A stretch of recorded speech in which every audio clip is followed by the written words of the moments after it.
This is my first-person railfan account of chasing a surprise train on the Louisville and Indiana Railroad. On the bright and sunny evening of May 30th, 2016, I was traveling home after participating in a locomotive restoration session on Chesapeake Ohio 2716 at the Kentucky Railway Museum, when suddenly I found myself in a drowsy haze. I decided to pull off the interstate to take a power nap near Cementville, Indiana, before continuing on my long journey back to my home state of Michigan. After sleeping about an hour off the side of Interstate 65, I was awakened by the sound of an air horn. After turning my car around in a vacant parking lot, I found a railroad track just down the road from me, and to my delight, an empty grain train was speedily moving northward. Using the Federal Railroad Administration's Crossing Locator app on my iPhone, I stumbled upon a crossing at Henryville, Indiana that looked like it could be a great setting for an opening scene to a new YouTube video. I quickly plugged in the location in Google Maps and drove straight there, setting up my camera and tripod to wait for the train. Within 5 minutes, I heard the same air horn and captured this opening scene of the L&I rolling over jointed rail at speed. Not knowing much about this railroad, my chase was quite fruitful.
I captured the train at Henryville, Austin, Crothersville, and Seymour before finding this open field shot just north of the community of Jonesville, Indiana. With 3 EMD Jeeps leading the train in great light, I couldn't have imagined a better surprise.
I caught up with the train at Columbus to find it slowing down for yard limits.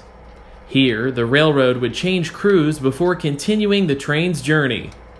After a few short minutes of waiting, the train departed Columbus Yard and continued north.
I decided to pace the train between Columbus and Taylorsville along Route 31 and also whipped out my iPhone to capture some cool audio of the train running over the well-maintained jointed rail.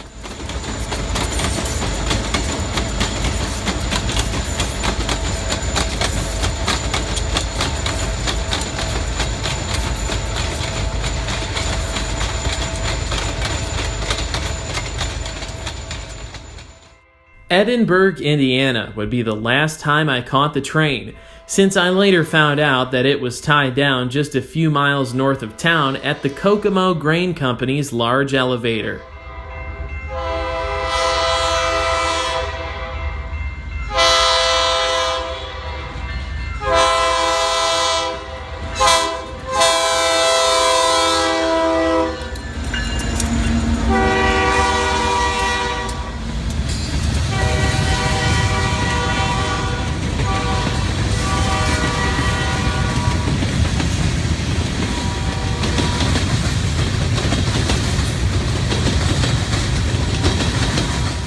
Because I didn't know this would be my last shot, I decided not to film the entire train. A mistake I regret. Either way, it was an exciting day, and the chase allowed me exposure to an entirely new stretch of railroad that I wasn't formally acquainted with. Thank you for watching Delay in Block Productions. Signing out, I'm Drayton Blackgrove.